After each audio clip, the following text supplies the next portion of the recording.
Thank you, Simon and Thomas, for hosting this particular summit. I would say it is very important that young people get enlightened because knowledge is power. If you don't have the knowledge on how and what we are supposed to do, then we are almost rendered powerless. Otherwise, my name is Mercy Melody Coyote, and I'm the Youth and Innovation Program Officer at the United Nations Development Program here in the Uganda country office, but also getting to the climate action angle.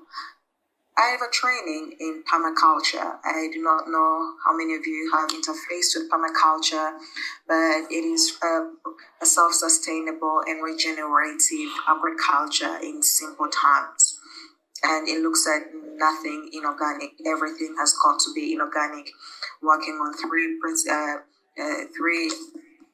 ethics and 12 principles that will come with time with trying to understand what the environment is about. And I'll be happy to learn from and also share a few things that I know about that will pertain this particular Green Leaders Project Summit. Thank you so much. Thank you, Mercy Melody, for this interesting introduction of yourself and your organization. So I will now like to give the word to David to introduce himself. So go ahead, David. Thank you very much, Thomas and John, to invite me. My name is David Niyonsaba. I am from Rwanda. I am a country director of an organization called the Legacy of War Foundation, but also at the same time I play as an executive director for a Rwandan conservation and climate change, a non-profit organization called Climate Biodiversity Conservation. I am a farmer by training and I still do farming. So it's good to know the work that the journal and the team is doing, and I'm happy to be here. Thank you. Thank you, David. So, as you guys know, we are supposed to have a third panelist as well, but we think he is experiencing some connection problems, which we know is a well-known thing here in Uganda. We have experienced it ourselves. But I think it will not limit us in this debate. Although, of course, his contribution would be very valuable. But we can see when he joins, and then we'll let him introduce himself. And then he can contribute to the debate as well. So, before we actually go into the debate, if you guys have any questions that pop up during the debate, I invite you to send them to Jonan, our director, in a private message. He will forward us these questions, and then we will handle them in the last 10 or 15 minutes of this debate, which will be dedicated to a Q&A. So I repeat our questions, or your questions that pop up, you can send them in a private message to Mr. Jonan, and we will handle them at the end of the debate in the Q&A session. So, to start off the debate, I would ask our two panelists what inspired them to dive into the topic of climate change and climate action. So, from your experience, maybe David, you can go ahead. What inspired you to dive into the topic of climate change and climate action, and why are you here today? Thank you very much for this question. I will try to be brief, but it's a long story. So I grew up from a rural area, right close to the capital city, Kigali. But I grew up in a family of farmers, and I remember growing up, families in the village will go to drink the banana wine to the neighbors, who go to eat from a house to a house. So it was food and drinks was something that was bringing communities together and the family itself. But then growing up, we started losing some of the crops, especially bananas. And That inspired me to go into agriculture. So I went and I did my bachelor's degree in crop sciences, and with the hope that I can bring innovation as a young man. And right after I graduated, I realized that the problems are beyond what I could do as just fresh graduate from University of Rwanda in agriculture college. And I kept looking around, and my story was shared by so many people. So I'm like, well, I went to study agriculture, but there's so much I cannot do. And that especially came because of like continuous droughts, and Rwanda is a hilly country, so soil erosion, and it kept going worse, and I felt so helpless that I couldn't help the community that I came from. And right after I started, reading about climate change and climate crisis, and start seeing stories, and that's about 6-7 years ago. And then I started thinking that I can do something small, and organizing workshops, doing all that, and then those small actions became an organization, and so that's how I ended up in Prime Biodiverse Conservation, and that's how I ended up caring about climate and environment itself. Thank you. So, David, thank you very much for this interesting story of yours. So we will definitely dive deeper into your story with some more questions. But first, maybe Mercy Melody can give her thoughts about this question, why she's so interested in climate action and awareness and change, and especially concentrated to the youth. Thank you, Thomas, for the question. Well, one is Uganda is predominantly agricultural. It will just be natural that most of us that have lived in Uganda will grow up interacting with the environment, especially for food. Yeah, save for those that have grown up in the city center who have to go and buy. But for those that have, lived up country or interacted with people from up country, at least we all know that agriculture is something. I didn't really grow up in an agriculture home, but with time I got to meet colleagues who grew up doing agriculture extensively and commercially, and that's how I got to pick interest. And of course, during my time as a student at the university, I made quite some losses in agriculture, but still, I didn't get to a point of giving up.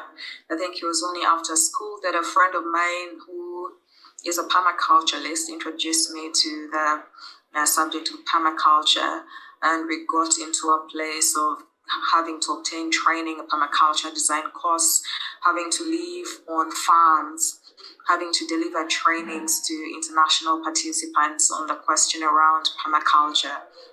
And for me, it was really fascinating to understand how we got to a place of the climate changing that bad, and how even we as farmers, because I'm still a farmer, I still do agriculture right now, and I also got to understand how we are a hindrance to the mitigation and adaptation that, we keep talking about through our poor farming methods.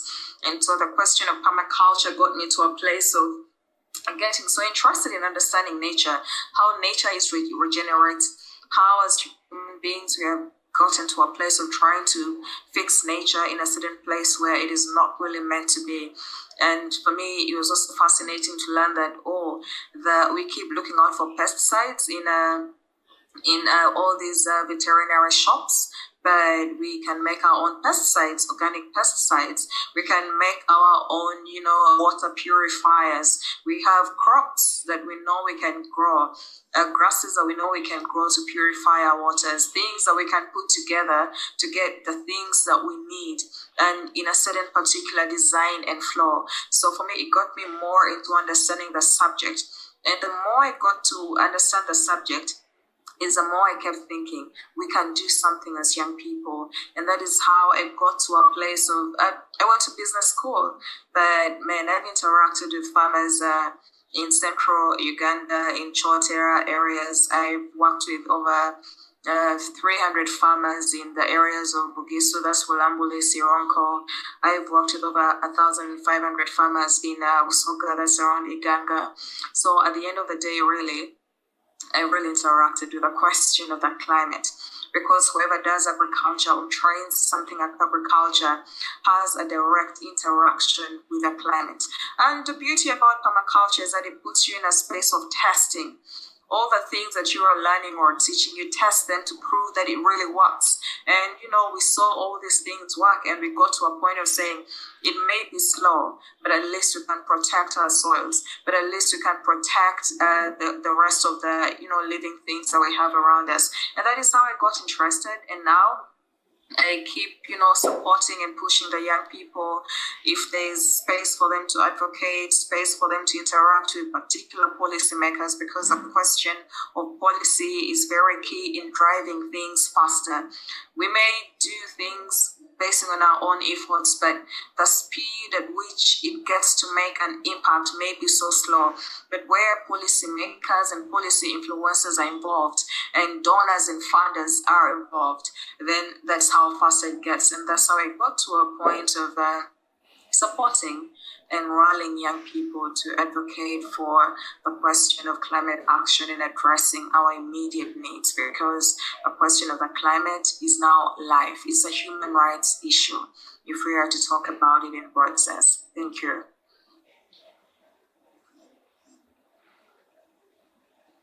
Okay, thank you, Melanie. Maybe another question for you. How, are there spaces that youth can join to maximize themselves, bring awareness among climate action, gain some opportunities? So it's actually maybe a good opportunity for the guys that are listening now.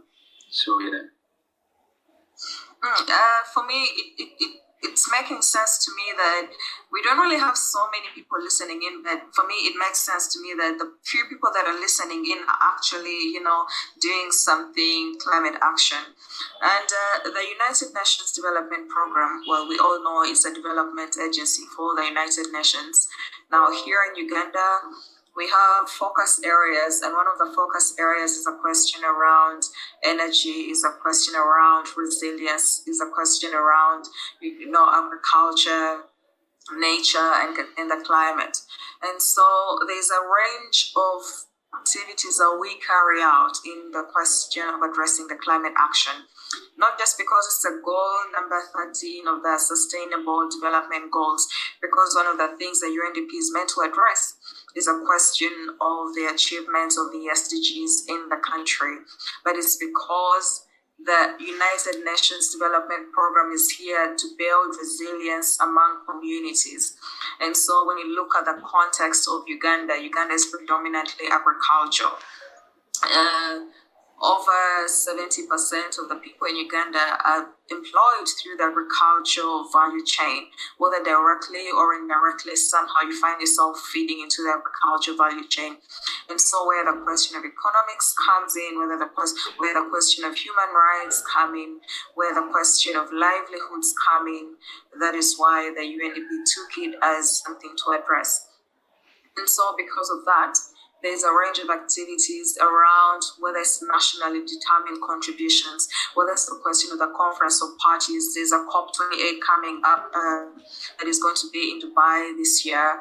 And I've just been having engagements with a few young people that we, took out to assist us, because they have been organizing the local Conference of Parties for the youth in Uganda previously. So we invited them so we can have something for this year. And I'll really, really be happy to see other young people reach out to me, because honestly, I can't know everyone that is doing something till they present themselves to me, and maybe any other people that I know, because most of these things is, of course, a technical know-who. Yes, there's a know-how, but if we don't know you, then it becomes very hard. And so we do have a pre-COP training. In as much as we know that the youth do not participate in the negotiations, we know that we can make an enormous contribution towards the youth position paper in terms of Uganda's contributions towards, addressing the question of the climate action. And so that's a training that we have thought of putting it in around September. You guys should be looking out because to get it easy, we have thought of running a link so people can register and give us reasons as to why they should be invited for the pre-COP training, because as an advocate, it's very important for you and it's important for us all to know what is happening at the world stage, because the decisions that happen there inform what we focus on. Now, for example, Uganda has its nationally determined contributions. Would you take on the opportunity to, go and read what they are talking about and align yourself?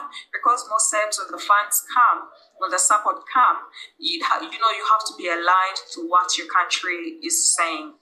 You have to be aligned to what the development partners, within your country are saying and are looking towards. So that's why it will be very important. That's just one. We have had a series of engagements. What would I say? The last time I was just doing a particular head count, we currently have over 183 grantees of the UNDP that have a fund and, have received grants that are still, running. And there is an Innovation Challenge Fund. I noticed 71% of the grantees are doing something around agriculture. It's either you're developing an application to support farmers, it's either you're developing something that is green in nature, it's either clean energy, it's either waste collection, in all these things addressing the question of the climate action. And so that is already proof enough that there's a lot of opportunities for the young people within this space. And we recently launched the greening of schools with the Office of the First Lady of Uganda. And so it would be, very important for you to join in and, plant trees around, because we all know that the first thing we can do that is really achievable is a question of planting trees. And realizing that maybe most of you here have an understanding of the question of the climate action, you'd understand why the trees, because it's a very big question that you need to understand. And what affects us as, climate action advocates is a question of the knowledge. There's a lot of science around it. The more we understand the science around it and make sense of even that indigenous knowledge, because most of us grew up knowing these things the indigenous way, but of course they make sense. The more we, try to marry this, the understandings of the indigenous and scientific, is the more we are able to make more impact. I think I'm saying so much, but thank you. I'll just continue later. Thank you, Mercy. Yes, it's okay to speak a lot here. We have the time. We have the people who are listening, and it's interesting what you are saying, so don't worry about speaking too much. That is very, very welcome here. But maybe first we can get a reaction from William. And maybe William, because I know that you have done a lot of work on building networks, even when you were a student, not even building your own network, but even helping other people work out and grow their network. So maybe you could educate us a little bit on the importance of networks, and maybe apply it a little bit to the case of climate change, why it's important for youth to work on your network, to join spaces like to join spaces like LinkedIn, to engage more people, and please go ahead and share your knowledge on this.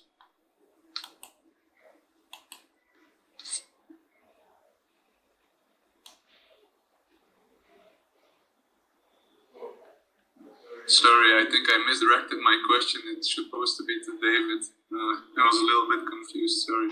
So David, I don't know if I need to repeat the question for you. If not, please go ahead. And Simon, I think it would be great to repeat the question if that's okay. Thank you.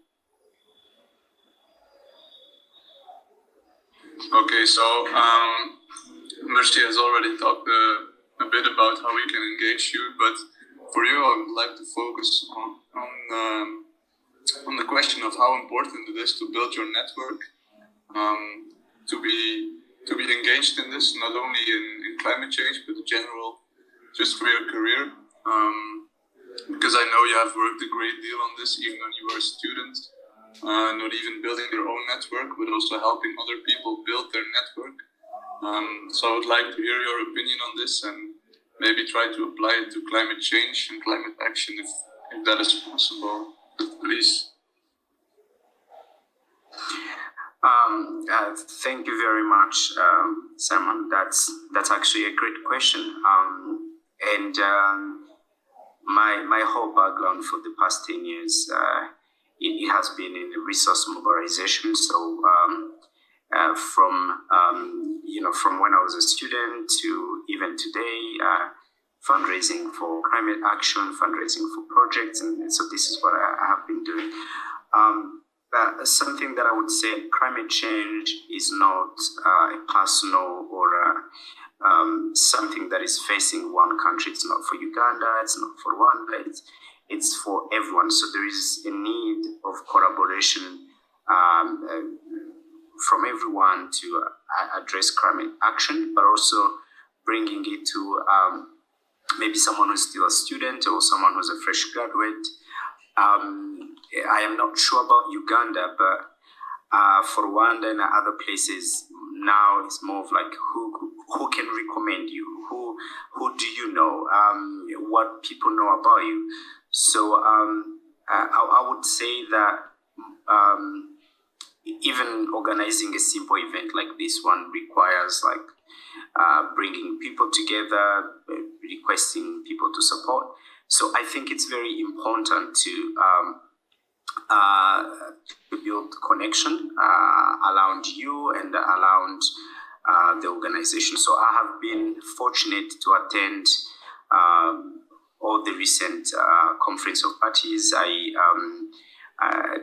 did the one from Glasgow and the last one in Sharm el-Sheikh, and SB 58 from Germany, and a little bit of the Canadian Conservation COP.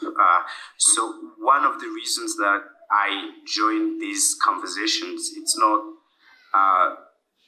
being part of the big conversation, but it's more of what can we bring to Africa. Something else I like to mention, I'm part of negotiating team for Rwanda at COP. So it's around climate change is more of like, who do you lobby in, who can support you, who can go with you, who wants to fund some of the activities that you're doing. So it is very important if you want to do projects and programs around climate change, and that you first build connection, but you focus on building connection, network. Of course, knowledge is very important, but also having people and organizations that are willing to support the cause you're doing is very important. Beyond you looking for a job as a young person, but also you organizing activities who can support. I think that's what I can say. Yes, thank you, David, for this interesting explanation. And to the audience, that's also the reason why we do this event on LinkedIn, because it's a really useful tool to build up a network and to get some opportunities for your career paths. So thank you, David, again. Now we have a question from the audience for Melody. So I will just give you the question, Melody. So the question is, do you think youth are failing to come up and take the spot in the fight for climate action? So. Oh, that's a very nice question. 50% yes, 50% no. Why I would start with a 50% ideally. I would say yes is simply because I can promise you we are trying as young people. We are trying to get everything possible. The only challenge now with the other side comes in. Quite a number of young people are now into climate action because of bandwagon. The lack of understanding. You see, if we don't really have the understanding and we are motivated by other factors, it blurs our vision in how much impact that we can make. But also that sense of competition. I noticed just recently what we are trying to do as a UNDP, because now my role, one of my mandates as the Youth and Innovation Program Officer, is to establish platforms where various groups of young people can come together. And this time I'm trying to make sure that the young people who address rallying the question of climate action in the country come together. And we just invited about 10 different initiatives represented. But I can promise you there was a whole fight in the boardroom. But again, the beauty is that I'm a young person. I've interacted with the various groups of young people, and I understand there's a sense of competition. Every other person wants to be seen to be the one that can drive the conversation in the country on behalf of the young people. Each one of them wants to be, seen to know some people somewhere. And that is why now you see, divided we fall. Because now every time you find an individual comes, for example, to the UNDP, they're looking out for funds to do something, they will leave. Another young person will come, they will leave. And so the UNDP in itself wants organized groups of people. That's why I know so many young people out there have come with requests to the UNDP and they are thinking, why don't they get support? But you see, the question of numbers is very key. The multiplier effect is very key in all these things, because then to the UNDP, they'll do the math. If we funded this particular initiative, how many other young people or how many other people or communities are they going to reach through this particular grant or fund? And that's it. And so moving away from if we think we are, getting into the space or not getting into the space, I think moving forward is, as young people, let's get organized.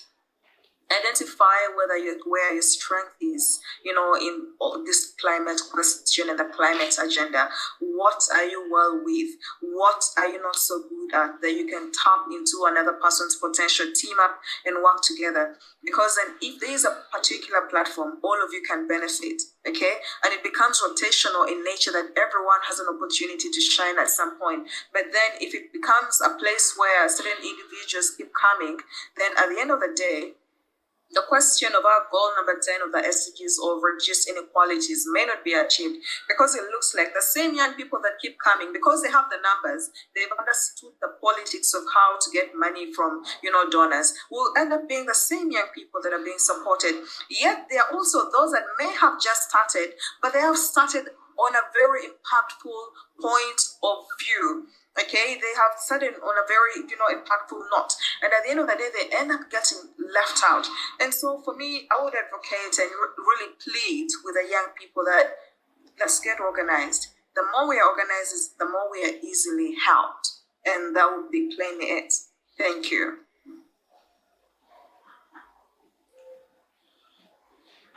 Oh, that's very interesting. Thank you, Melody. So you see how organization links to empowerment,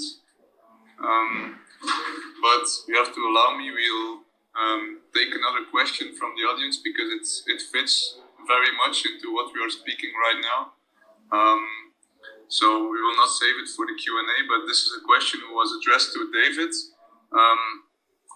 There was someone in the audience who was listening, and he felt that as a youth in Africa, we don't really have the space to speak.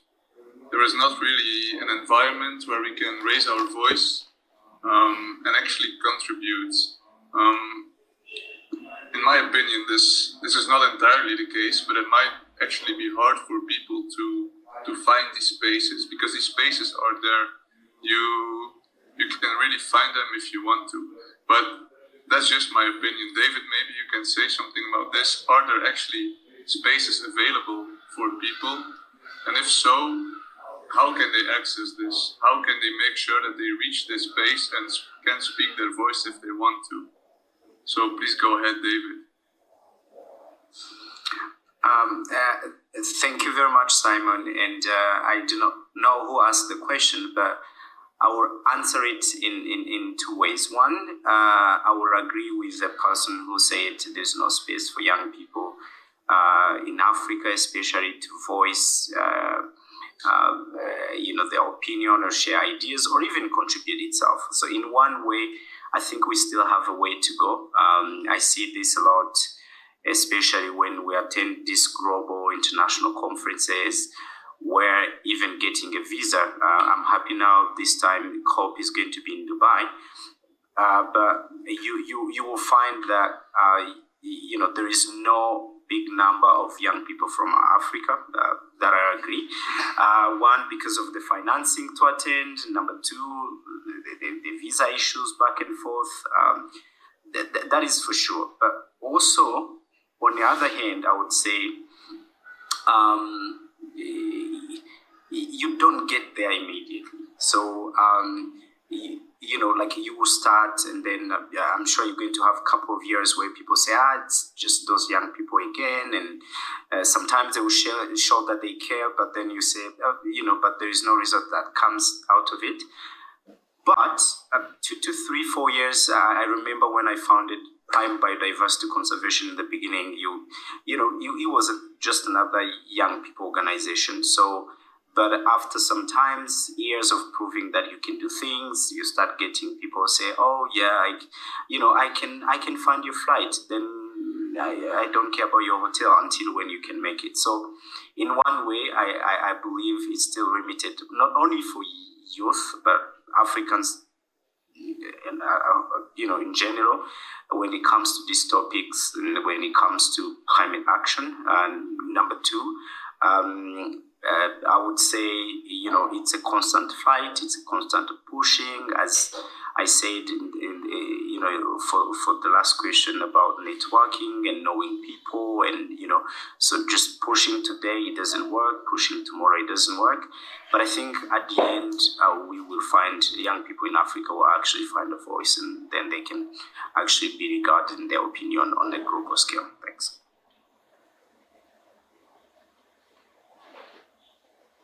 Okay, thank you, David, for answering this question. So the people that ask these questions, if they're not answered, answered like that they can't feel that they have a good answer, they can still ask like a side question to Jonan in the chat. So then we can follow up these questions. So, but for the rest, we will go on to the next question. It's actually for both of these guest speakers, so feel free to answer this question. So, what action is actually needed from government institutes and private companies to close the gap between youth people that are driven to engage themselves but are not possible to engage in this topic of climate action and awareness? So, maybe you can just unmute yourself if you want to answer this question. So the first one can then answer this one. Okay, Thomas, I'll just go first. Wow, it's a very great question, because you see, there should be deliberate effort from all sides. It's not that it should just be the young people all the time trying to push. There should be deliberate action from the government to create a platform, but also not just create a platform where young people come and converge, but it should be a space where the question of knowledge around the climate agenda is being shared. Because I've learned over time that what holds the young people from getting into all these negotiations and all these spaces is a question of they don't trust how much knowledge, the capacity that we have to get part of these negotiations. This is what they don't trust. And so he has gotten quite a number of young people being left out. The most we have, been engaged in is get to the LCOI, make your contributions, get to, contribute to the position paper, and that's all. Now, when you get to COP, you're not allowed into the negotiation rooms. And this is a fight I've literally been having for quite a while now. And that is how last year in the pre-COP summit that we had, I had to make sure that there were at least 5 young people as part of the team to be nurtured into negotiations. Because most of our negotiators from Uganda are very old men, very old people. It's a few women, but old professors. And it would be really a risk for us not to have young people that we nurture, young people that we have go along with these old, people that we deem as more knowledgeable in the space. Just train these young people. And that is why government comes in very handy. Can they be deliberate? Create the environment, make sure the knowledge that is required is made available, but also for the private sector. Now, because government and development partners usually run to, organized spaces, you find in Uganda, mostly when they're talking about private sector, they're talking about the private sector foundation. Can the private sector foundation, for example, make a deliberate effort in trying to empower the young people in the climate space with the rightful knowledge? Place them in the rightful networks, because in all these things I've learned in the question of advocacy around young people and young people engagement in development is a question of the networks. The more you run away from the networks is the more you can't be heard. And the best way that you can be engaged is when you are heard. And how are you going to be heard when nobody knows you, that nobody can put you in certain platforms where you address the rightful people? And so that for me would be mainly is provide the necessary capacity building for these young people to match to the demands on the other side. And I think to a certain part or degree, it will be, good enough, I would say, to have young people make a huge contribution directly, not indirectly, because we also want to contribute directly, not just be at the backstage at all times. Thank you. Okay, thank you, Mercy. We have a very critical audience, which is a thing I like. And we have another question I would like to add here into the debate. So someone has asked us, yes, we know that climate change is a big issue, but why should we talk about the environment when we can't even afford to have our basic needs? So that's the first part of the question. Maybe I would like to address this again to Melody. So we know that climate change is an issue, but why should we focus on this now when we cannot even, or most of our people don't have the basic needs? Please, Melody. In all these things, the point is, how do you arrive at having your basic needs addressed? Now, if we are to address the question of the climate change, it is a means. I already mentioned earlier that Uganda is predominantly agricultural. That simply means most of us as Ugandans depend on agriculture as a source of income, okay? Underlying source of income. Now, what are your basic needs? You have a right, to education, to shelter, to food, to clothing. Now, if your source of income is at jeopardy or is under a threat, how are you now going to achieve your, be able to meet your basic needs? And now that is why the point is, if we have to address the climate, change issue, that means majority of Ugandans are going to be in a space where they are able to meet their basic needs. It's as simple as that. There's not really any magic to it. So many of our family members or relatives are depending on agriculture. If the sun decided to shine throughout the year, how are they going to be able to meet their basic needs? And even you that maybe runs a restaurant or a shop or a cafeteria is going to be affected somehow. If there's no food being grown, that means you don't have enough supply of food in your cafeteria or restaurant. That also means you're not able to make money. It's just a chain. The point is, if you're able to address the root of the problem, okay, particularly, I'm talking about Uganda, but I know 60% of Africa is arable land.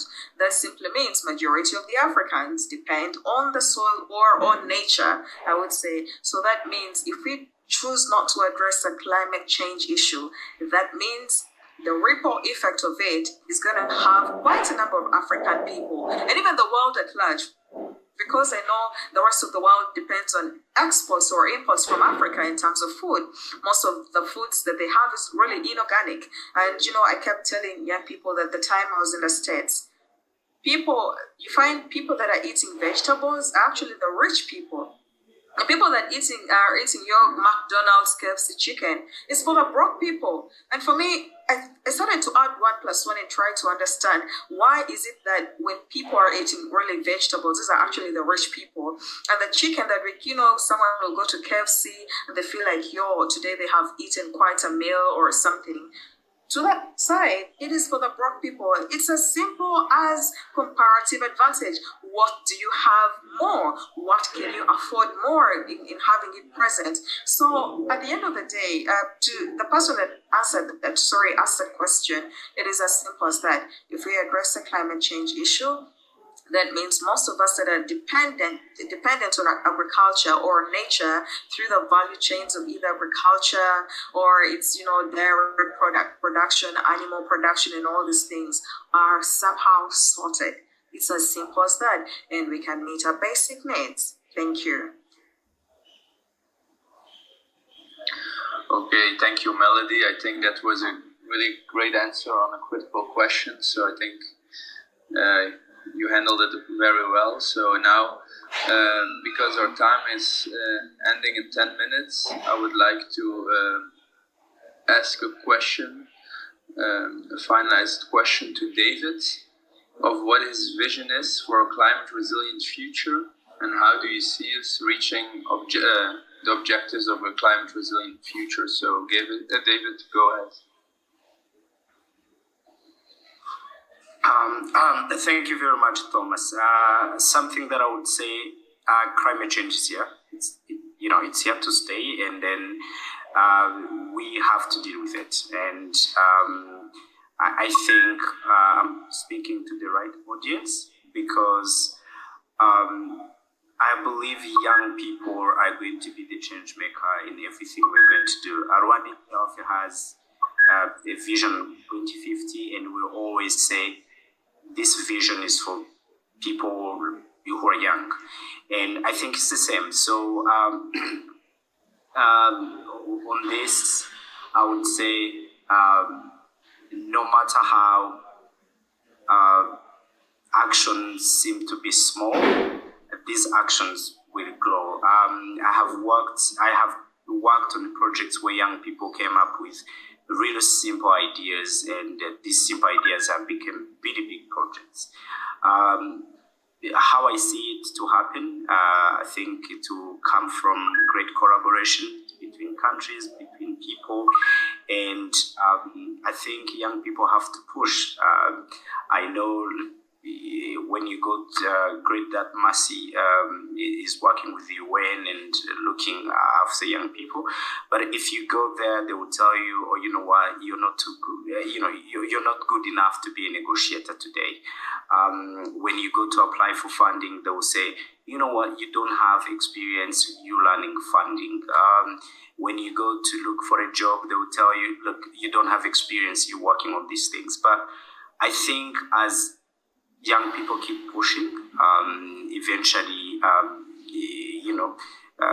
governments and organizations don't have choices except to listen to them. So I would tell everyone, just keep pushing. They will tell you no, but just go back tomorrow, change your strategy until when they say yes. And for my vision as an organization, we, I think by 2028, we want to restore 4,500 hectares, hopefully. And we want to push more projects in adaptation more than mitigation. And I think by 2030, that's where we're looking at. Thanks a lot. And I might have to go now, but it was great to be here. Thank you, David. We are very glad to have you here. I know your time is very valuable to you and might be limited, so it's very much appreciated that you are here to share your knowledge and your experiences. So thank you very much. And I would like to pose the same question to Ms. Mercy. So I know your opinion might maybe differ from that of David, but in your opinion, what is your vision for a climate resilient future? And again, how do you see us reaching these objectives? And again, how can the youth help in this? Thank you so much, Simon. Wow, it's a tough question, but I mean, but it's also one that can be really responded to. For me, the vision should be a collective effort. It's as simple as that. Because it should be collective contribution, just as it was said before. When the climate change happens, it leaves no one out. And the more we keep thinking is for particular people, and the more we keep looking at it from an angle of, let's just go there because today all the donor fund, most of it is going there, then that means we are doing it with a lack of understanding. And the other question, part of the question was, how can the young people, make contributions? One is get enlightened as much as you can. In the climate space is a question of the knowledge. The other part is lay a strategy on how you can be seen. Truth and honesty. The networks are not going to come when you're hiding somewhere in your bed or your house or your locality and you're doing things and nobody knows about them. Please, let's use the social media that we have to the best of our ability as much as we can. Because then you see, in as much as they keep doubting the young people, which honestly happens, I can promise you it does happen. At least there are those few people that, keep in the background advocating for the young people. And you see, sometimes when they're asking, okay, now can we have a young person that is able to do this? They always want proof. If you don't help us put the proof online for us to be able to defend as much, the most I'll end up saying is these young people are good, but then I'll be asked, where is the proof? You don't have any much proof online, or some of them are even sharp enough not to bother asking for proof. They'll just go in the background, just Google and find nothing really much. So please make the work of advocacy very easy, because the point is, the more we keep leaving young people away, and we all know the population of Uganda, last time I checked, 51% was under the age of 15 or something, and so that poses a threat. That means majority of the population is young. How can the majority of the population have no voice? Why would they speak for us? Do they even know what we go through? Do they even know what our understanding of climate change is? And who is even going to listen to them? Because the earlier we start to, empower the young people and put them in certain spaces, is the more we are able now to mobilize young people, because they are very comfortable listening to the young people. You can't bring me an old person to tell me how much they've achieved, because in my head I'll keep thinking, I think in their time, it was very easy achieving some of these things. But if you brought a young person who has grown up in the same age and era as the other young people, coming to speak, coming to share their experiences and share what knowledge they know, then it will be more receptive at the end of the day. And so young people, there are parts that you can take on. Please lay the rightful strategy for visibility of not only what you're doing, but generally your work and your capacity, because then that will showcase your capacity.